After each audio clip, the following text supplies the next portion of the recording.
Assalamualaikum warahmatullahi wabarakatuh. Perkenalkan, nama saya Sri Windiani dengan NIM 23810500019. Saya merupakan mahasiswa Teknik Matematika Universitas Nurjati Cirebon semester 4. Di sini saya akan menjelaskan mengenai persamaan diferensial biasa dengan penyelesaiannya menggunakan metode Euler. Nah, di sini ada yang namanya persamaan diferensial. Apa sih persamaan diferensial itu? Persamaan diferensial biasa itu atau yang disingkat PDB atau dalam bahasa Inggrisnya adalah disebut Ordinary Differential Equation atau disingkat ODE. Merupakan persamaan yang melibatkan satu atau lebih turunan dari suatu fungsi terhadap satu variabel bebas.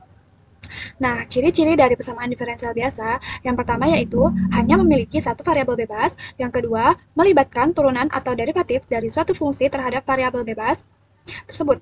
Yang ketiga, bentuk umumnya yaitu dy per dx sama dengan fungsi f x, y. Nah, selanjutnya ada yang disebut dengan metode Euler. Apa sih yang disebut dengan metode Euler? Metode Euler atau metode Euler-Cauchy disebut juga metode orde 1. Metode Euler merupakan salah satu metode numerik yang paling sederhana yang digunakan untuk menyelesaikan persamaan diferensial biasa secara numerik. Nah, terutama persamaan diferensial orde pertama. Karena itu, ia disebut metode orde 1. Nah, metode ini menggunakan kemiringan turunan dari titik sebelumnya untuk memperkirakan nilai di titik selanjutnya. Nah, metode Euler ini digunakan untuk memperkirakan solusi dari persamaan diferensial dengan bentuk dy per dx fungsi f x, y, di mana y x, 0 sama dengan y0.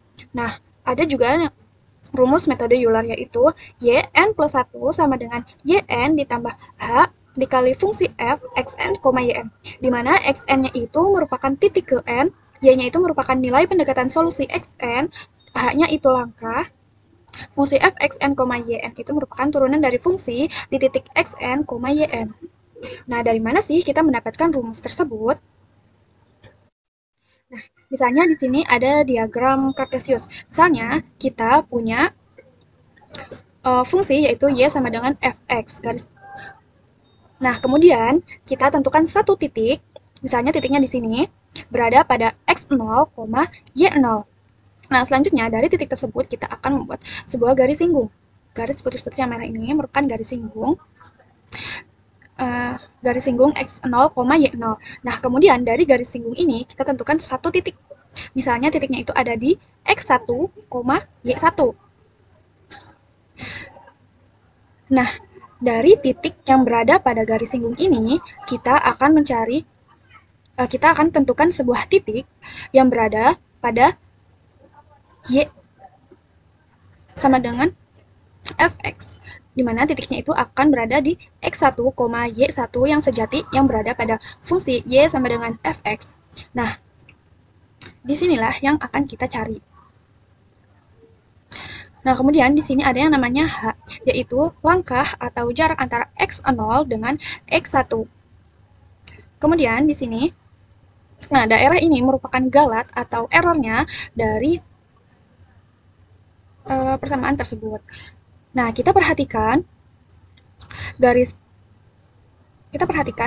x1 titik x1 y0 serta garis singgungnya dan titik y1 dengan x1. Nah, untuk memudahkan kita akan menggambarkannya menjadi sebuah segitiga, di mana segitiga ini kita beri nama segitiga ABC. Nah, AB itu merupakan sigma x, BC-nya itu merupakan sigma y, dan garis merah ini merupakan garis singgung x0, y0. Nah, di sini kita akan mencari garis singgungnya atau sisi miringnya, atau kemiringannya yang disebut dengan gradien, atau yang disimbolkan dengan huruf M.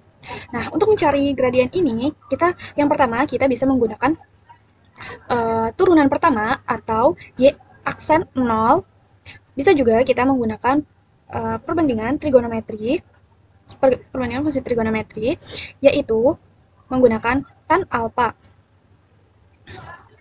Nah, baik kita mencari gradien dengan menggunakan turunan pertama ataupun menggunakan tan alfa, kita akan mendapatkan titiknya yaitu fungsi f x0, y0. Nah, karena di sini kita akan mencari gradien atau yang garis merah ini, menurut menurut segitiga siku-siku trigonometri, jika kita ingin mencari sisi miring,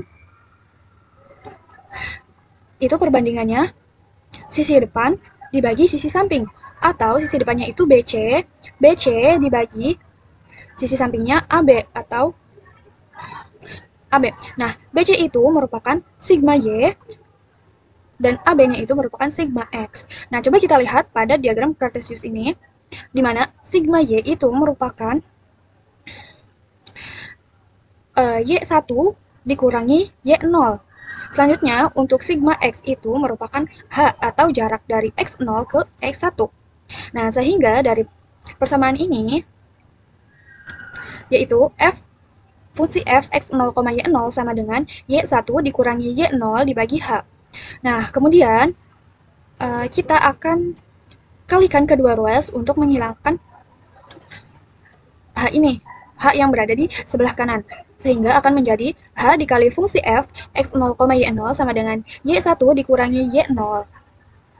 Nah, kemudian kita akan menghilangkan y0 di ruas kanan, sehingga kedua ruasnya kita tambah dengan y0, sehingga akan menjadi y0 ditambah h dikali fungsi f x0, y0 sama dengan 1. Nah, kemudian kita balik, y1 sama dengan y0 ditambah h dikali fungsi f x0, y0. Nah, bagaimana untuk mencari y2, y3 sampai yn? Kita bisa menggunakan persamaan metode Euler, yaitu melihat dari pola persamaan ini, di mana Y1 itu merupakan YN ditambah 1. N-nya itu 0 ditambah 1, sama dengan YN ditambah HF ditambah H dikali fungsi F, XN, YN. Nah, inilah yang disebut dengan persamaan metode Euler. Nah, selanjutnya kita ke contoh soal. Di sini diketahui persamaan diferensial biasa dy per dx sama dengan x ditambah y dan y0-nya itu sama dengan 1. Nah, gunakan metode Euler untuk menghitung y0,10, y0,10 dengan h-nya itu sama dengan 0,05 dan h-nya sama dengan 0,02. Nah, di sini diketahui solusi sejati persamaan diferensial biasanya adalah Yx sama dengan E pangkat X dikurangi 1. Nah, untuk penyelesaiannya di sini ada dua pertanyaan, di mana kita akan menghitung Y0,10-nya.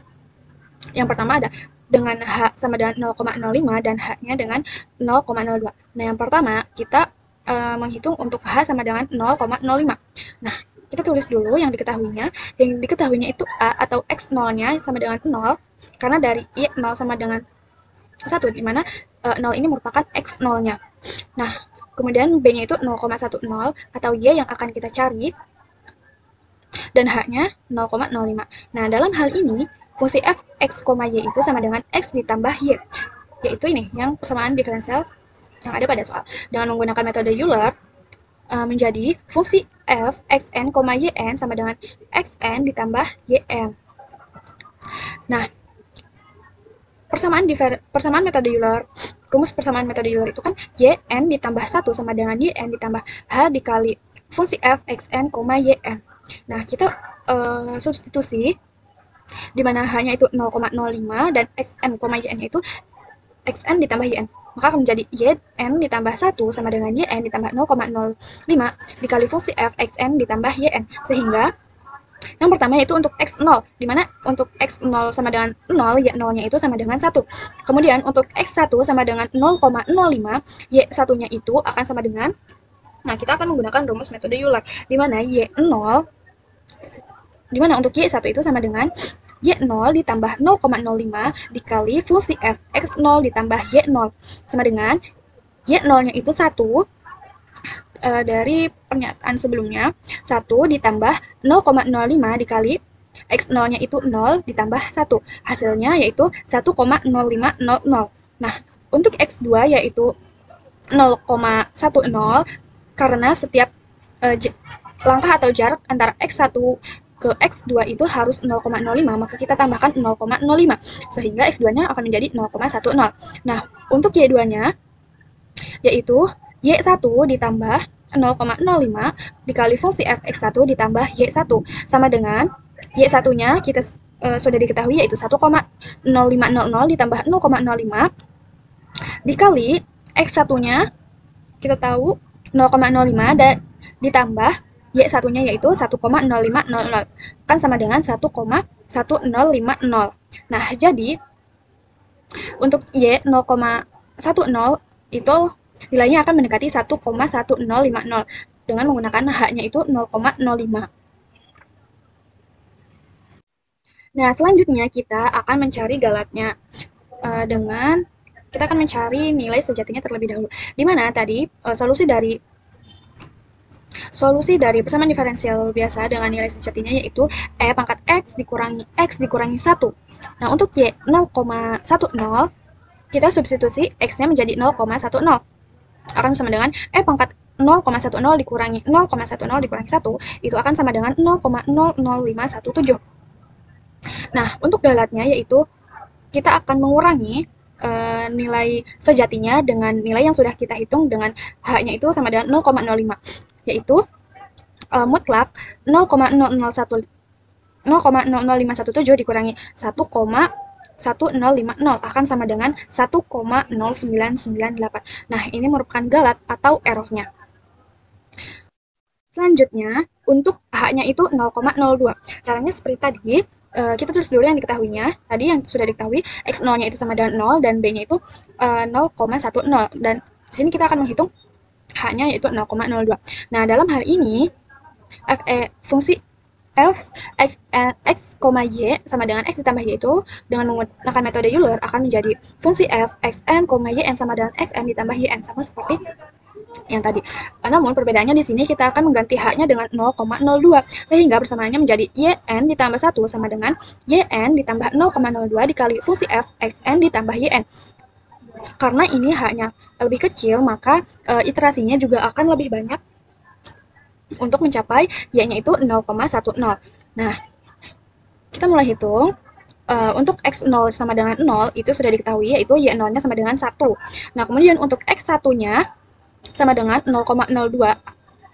Nah, untuk y1-nya itu akan sama dengan yn atau y0 ditambah 0,02 dari sini fungsi f x0 ditambah y0 karena ininya kita akan mencari y1 maka kita menggunakan x0 ditambah y0 kan sama dengan y0-nya itu tadi sama dengan 1 ditambah 0,02 dikali fungsi f x0-nya 0 ditambah y0-nya itu 1 akan sama dengan 1,0200.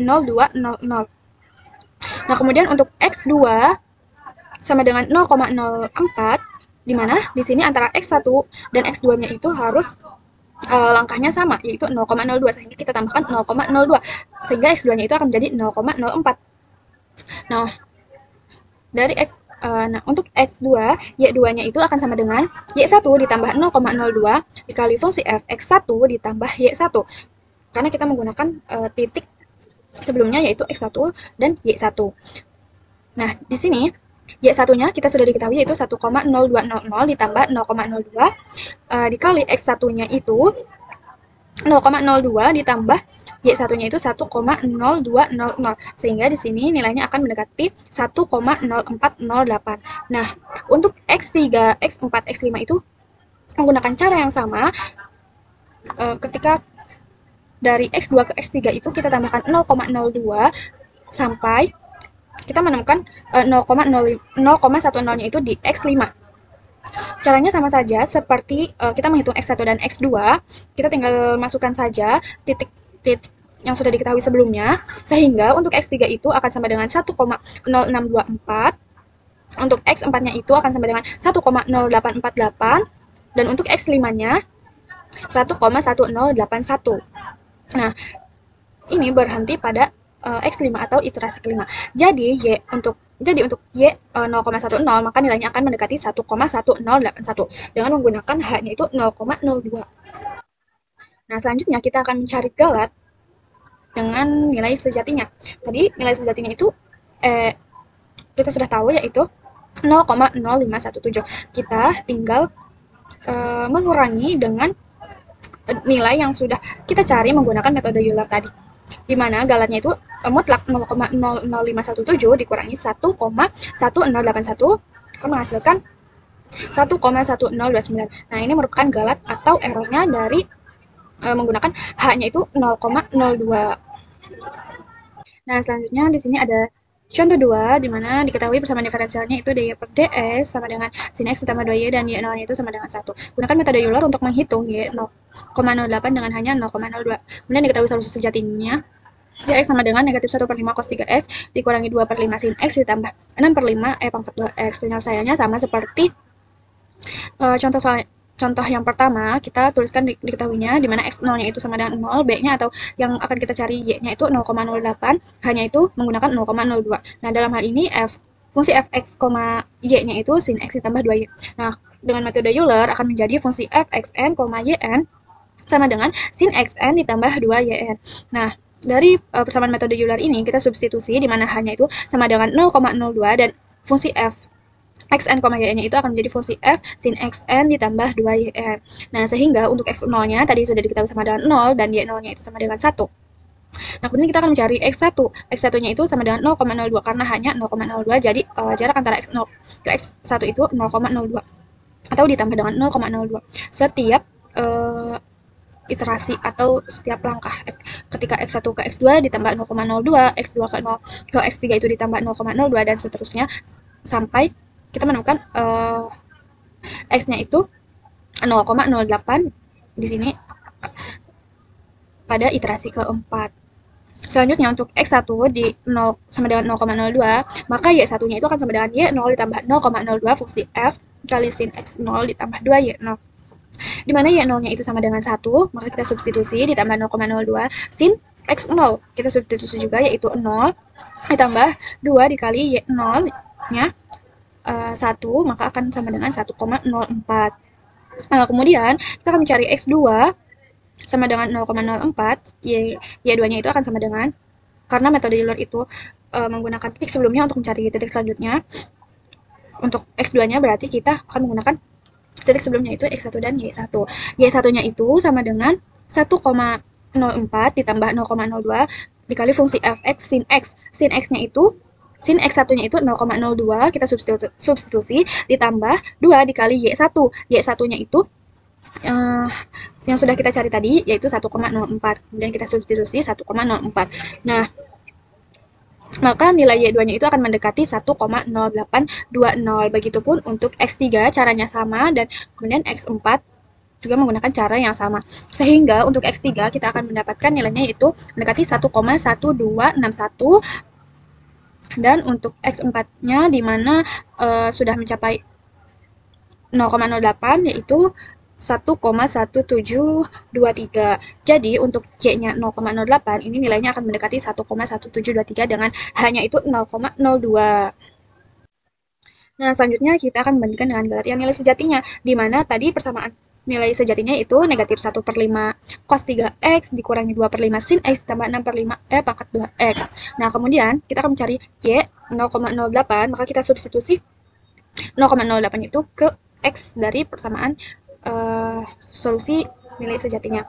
Nah, maka akan sama dengan negatif 1 per 5 cos 3 dikali 0,08 dikurangi 2 per 5 sin 0,08 ditambah 6 per 5 pangkat 2 dikali 0,08. Kita bisa menghitungnya menggunakan kalkulator, sehingga akan menghasilkan 1,1764. Nah, sehingga galatnya yaitu kita akan mengurangi nilai sejati dengan nilai yang sudah kita cari dengan menggunakan metode Euler tadi. Sehingga galatnya itu mutlak 1,1764 dikurangi 1,1723, maka akan sama dengan 0,0041. Nah, ini merupakan galat atau errornya. Nah, selanjutnya di sini ada kelebihan metode Euler. Yang pertama yaitu sederhana dan mudah dipahami, di mana algoritmanya itu sangat langsung dan mudah diimplementasikan secara manual maupun dalam pemrograman. Yang kedua yaitu cepat untuk perhitungan kasar, cocok untuk estimasi awal atau pemahaman kasar terhadap perilaku solusif. Yang ketiga yaitu efisien untuk kasus sederhana, karena dalam sistem atau persamaan yang tidak kompleks dan tidak terlalu sensitif terhadap kesalahan, metode ini cukup efektif digunakan. Yang terakhir itu ada dasar untuk metode lain, menjadi dasar pengembangan metode yang lebih kompleks dan akurat seperti Runge-Kutta dan sebagainya. Selanjutnya juga ada kekurangannya, di mana yang pertama akurasinya itu rendah karena hanya menggunakan pendekatan linear, sehingga kesalahan lokalnya itu sebesar 0 kali H pangkat 2 dan kesalahan globalnya sebesar 0 dikali H, di mana hanya itu merupakan ukuran langkah. Yang kedua itu tidak stabil, di mana untuk setiap yang stiff atau kaku atau sistem yang sensitif terhadap perubahan kecil, metode Euler ini bisa menyebabkan hasil yang tidak stabil atau menyimpang dari solusi sebenarnya. Yang ketiga, membutuhkan ukuran langkah kecil untuk mencapai akurasi yang lebih baik. Harus menggunakan H yang sangat kecil, yang berarti lebih banyak iterasi dan waktu komputasinya. Yang keempatnya itu tidak cocok untuk masalah yang kompleks. Dalam praktiknya, dan metode Euler ini tidak cocok digunakan untuk masalah besar atau sistem dengan dinamika yang besar karena ketidakakuratan dan instabilitasnya. Nah, mungkin cukup sekian dari saya, kurang dan kurangnya mohon maaf. Wassalamualaikum warahmatullahi wabarakatuh.